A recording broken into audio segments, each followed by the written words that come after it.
sei, eu vou ver até. Tem até esse mês para mim decidir, né? Eu, por mim mesmo, eu paro.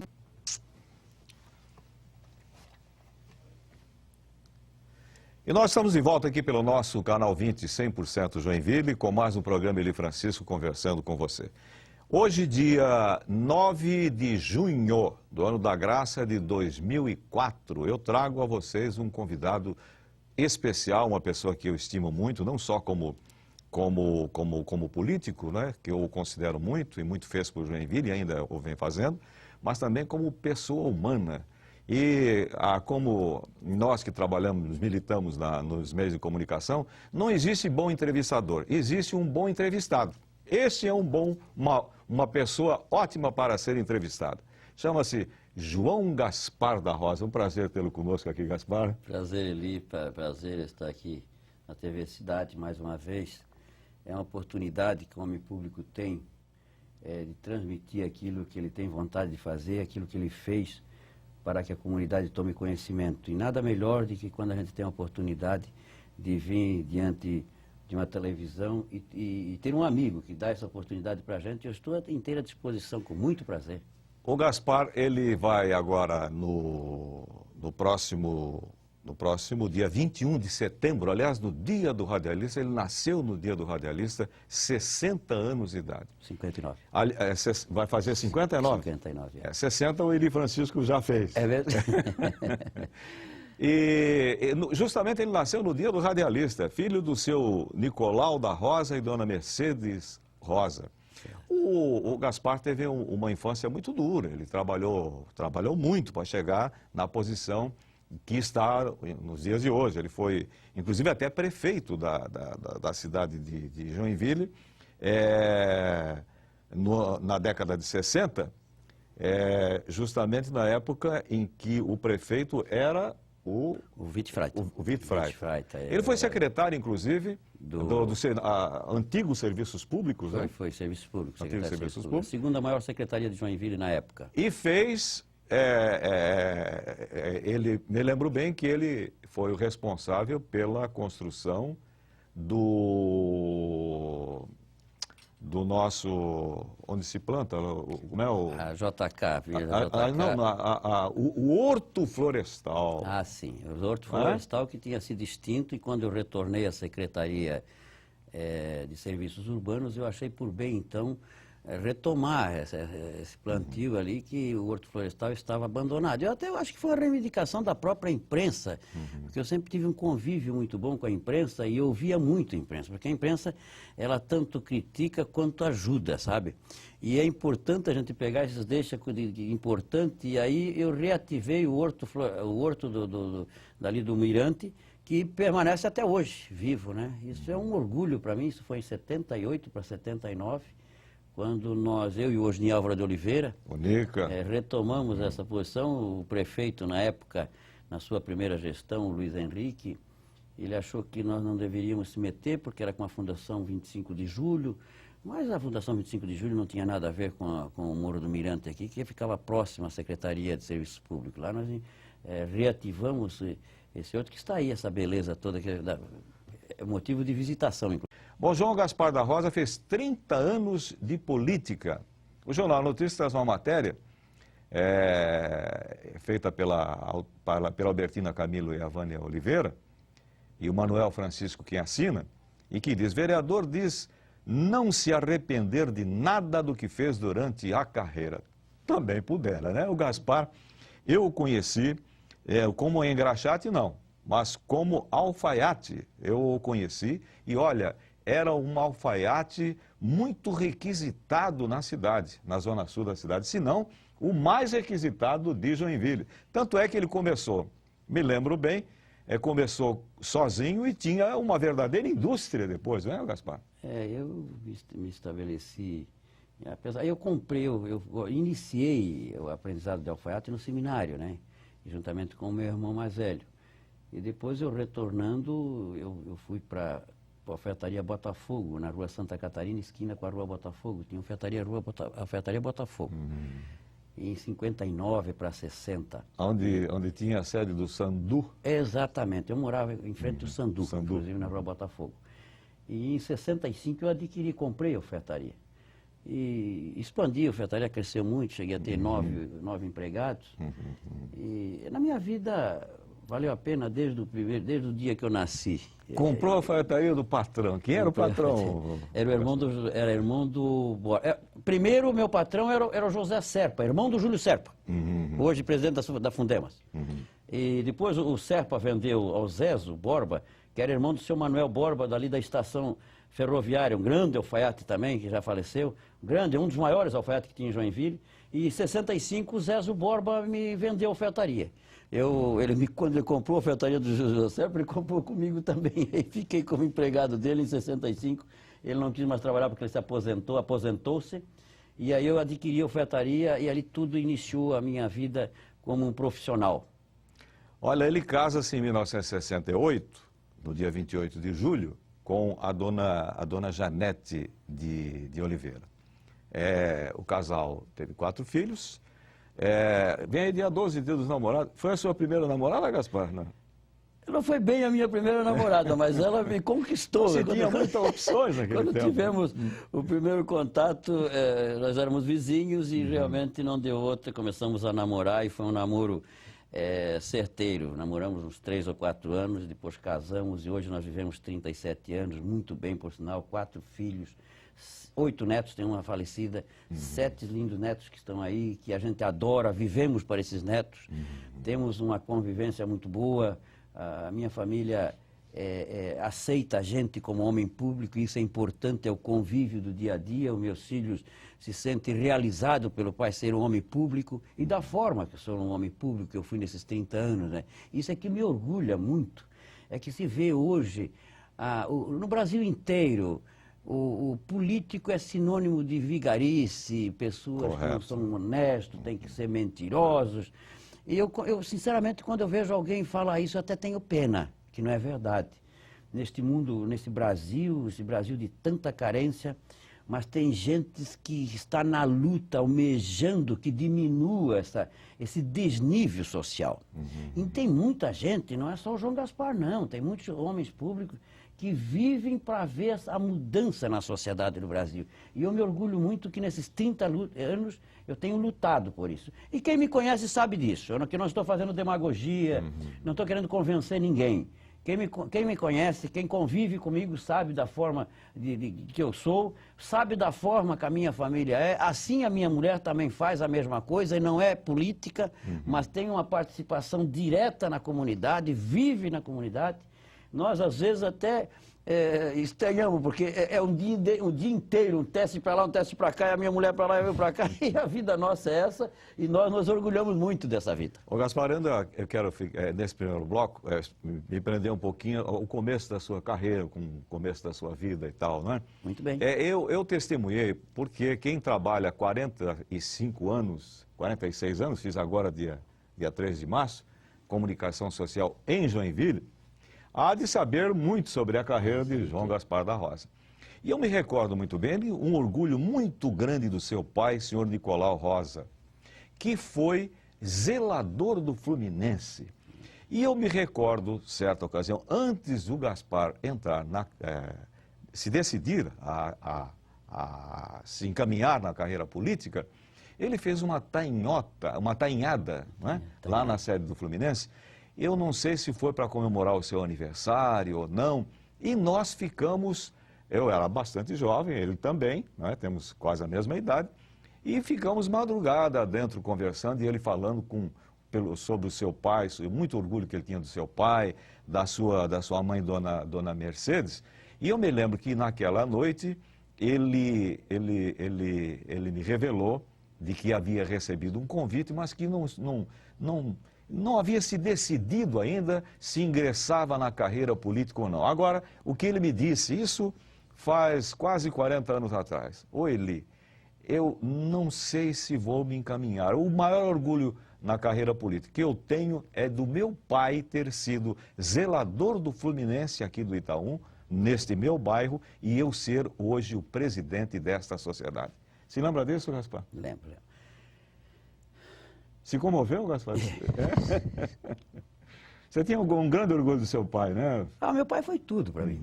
Meu pai foi tudo. Eu acho que até as coisas erradas que o meu pai fez, ele me ensinou a não fazer, certo? Eu acho que, pelo fato, meu pai foi um zelador da prefeitura e eu cheguei a ser prefeito, né? Então, isso não tem... Eu acho que se existe uma herança que um pai pode deixar para um filho, foi a herança que o meu pai me deixou. A herança moral, a herança de respeito ao ser humano e principalmente o respeito àqueles menos favorecidos. E quando eu vejo isso, ele me reflete muito meu pai, né? Então, eu não sei se ele me cobra até hoje isso, mas não tem necessidade de cobrar. E hoje eu seria muito ingrato com meu pai se eu não tivesse esse encaminhamento da decência, encaminhamento da sinceridade, o encaminhamento de respeito ao ser humano. E eu me orgulho. Então, a grande herança que eu tive não pode, isso não é objeto de prateleira, ela não está à venda. Essa herança é a herança mais palpável que pode se imaginar. É aquela herança que a gente repassa. É essa herança que eu quero repassar para os meus filhos. Muito bem. No segundo bloco, nós vamos falar sobre a carreira política de João Gaspar da Rosa, um político que nunca ficou rico, nem pretende ficar rico. Tem a sua casa lá na Barra do Sul, já há tantos e tantos anos, né? Ainda mora na zona sul da cidade, o bairro em que o projetou na vida política. E depois ele vai contar um pouquinho sobre essa sua trajetória, sobre a Avenida JK, que nós tantos criticamos, não é? Como é que você pode tirar as azaleias e botar aí Palmeiras Imperiais na JK? Hoje é a avenida mais linda que nós temos aqui no centro da cidade. Nós vamos a um bloco comercial e nós voltamos já conversando com João Gaspar da Rosa, 30 anos de política em Joinville.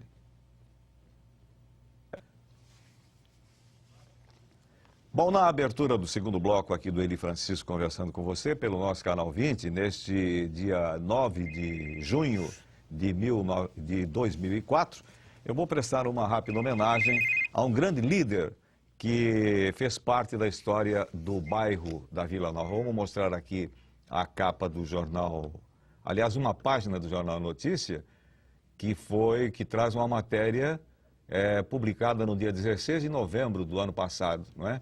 Em que mostra um pouquinho da trajetória do senhor Dagoberto José de Campos.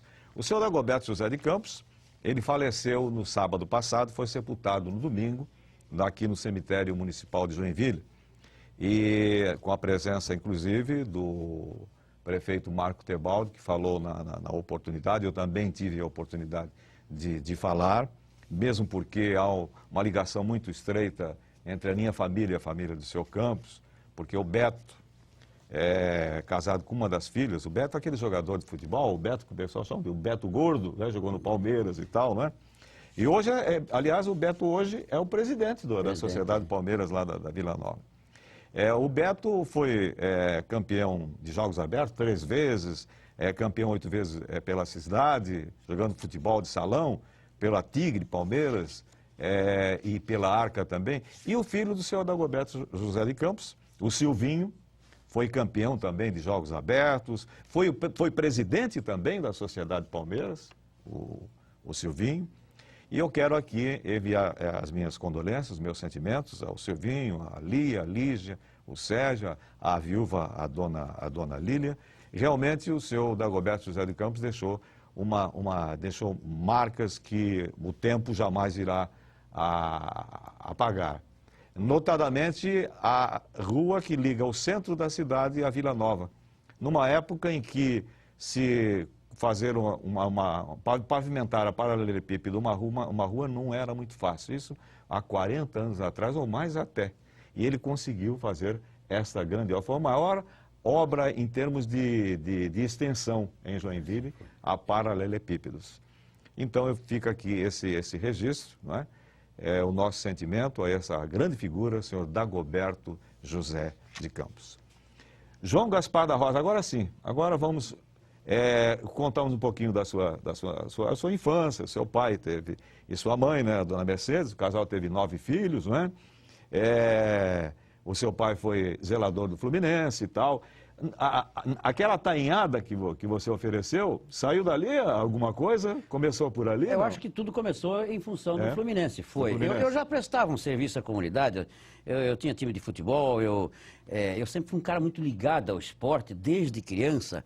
A prova maior até que eu exibi lá no meu time, na festa dos 30 anos, o time do Botafoguinho, que nós criamos na rua Botafogo, criamos o Botafoguinho.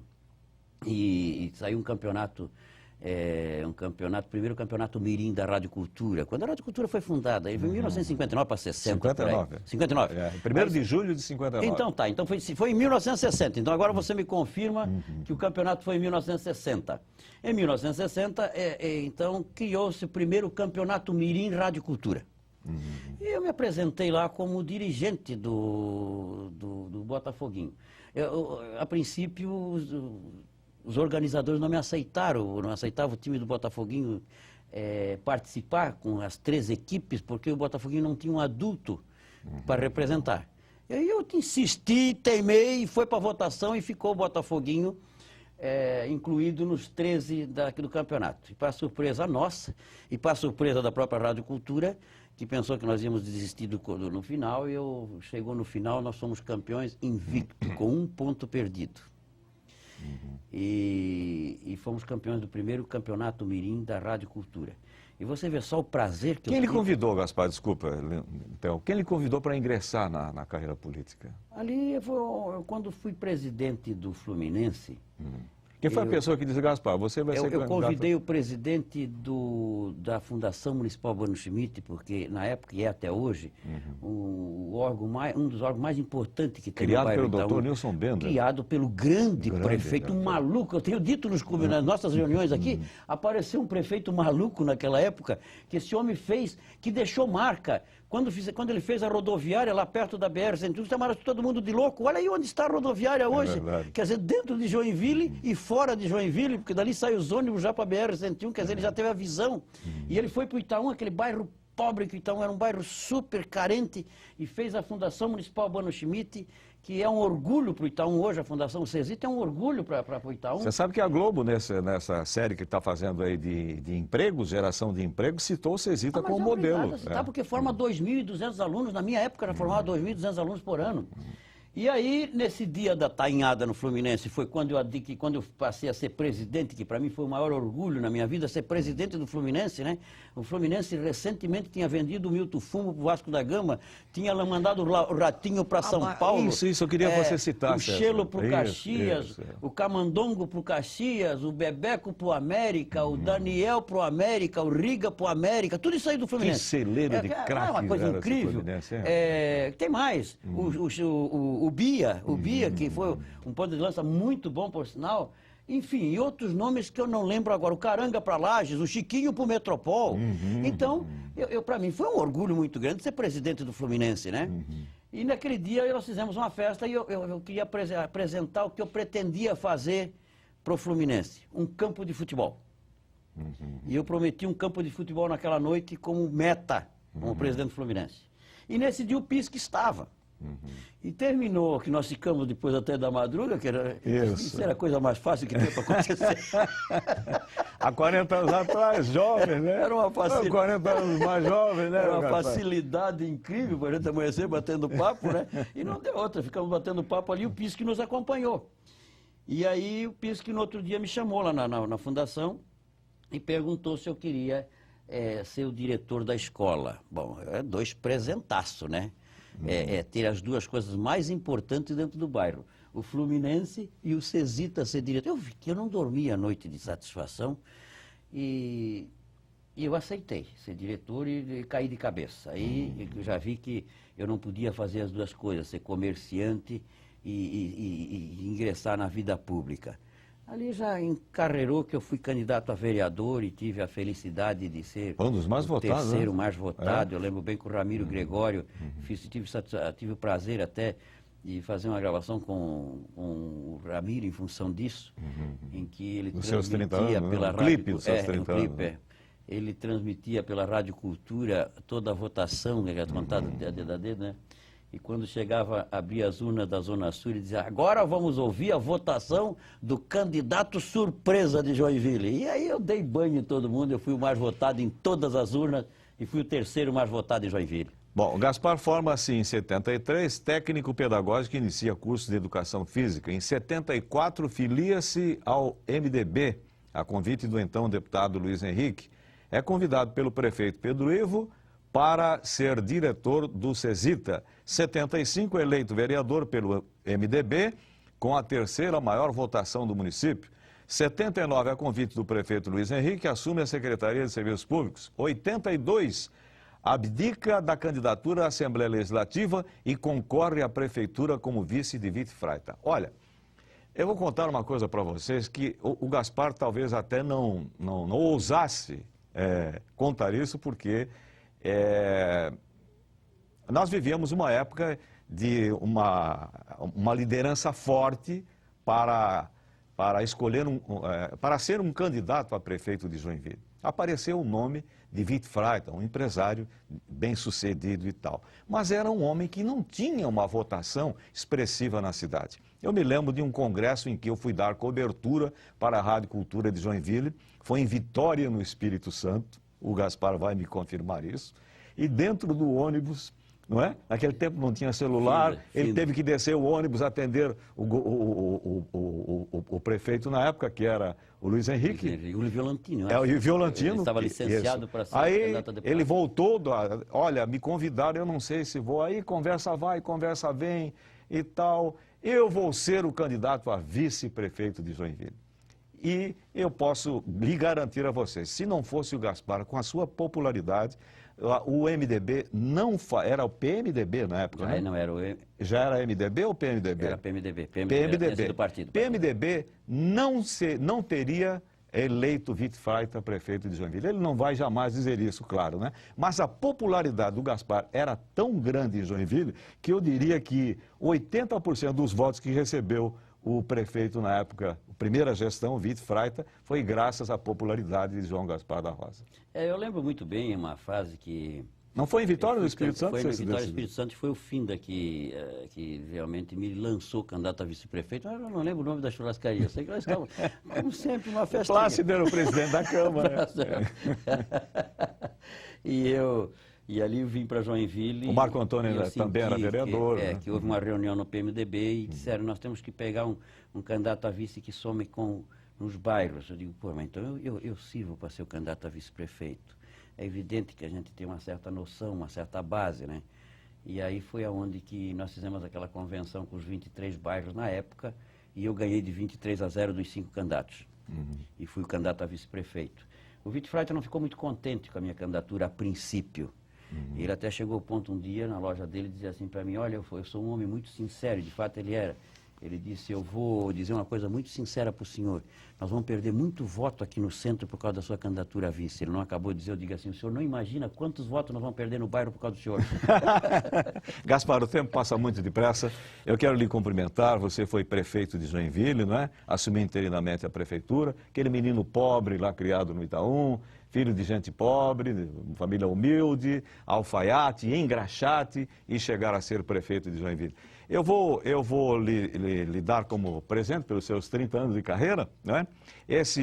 A nossa entrevista está sendo gravada em DVD para a nossa série Documento, né? E eu vou lhe dar de presente um livro de uma pessoa que você estimou muito e que era um radialista fabuloso, já falecido, Hildo Campelo. Aqui está, Casos e Causos Invencionistas, texto de Hildo Campelo, produzidos para o programa Cacá Martã, da Rádio Cultura de Joinville, durante o ano de 2000. Que satisfação receber esse grande amigo nosso e dizer assim para o Hildo Campelo: ó Campelo, você cumpriu a tua missão aqui, eu com o Li Francisco, e continuamos aqui ainda nessa grande batalha. Gaspar, parabéns pelos seus 30 anos de grande sucesso. Eu sei que a sua carreira não para aqui, você continua ainda, não é? Porque você tem mostrado uma folha de serviço muito grande à cidade de Joinville, e Joinville precisa de pessoas honestas e sérias como você. Obrigado, que Deus ajude você e a sua família. Feliz Dia dos Namorados, hein? Compre um presente para ela. E eu volto na próxima semana, se Deus quiser, e Ele há de querer. Parabéns.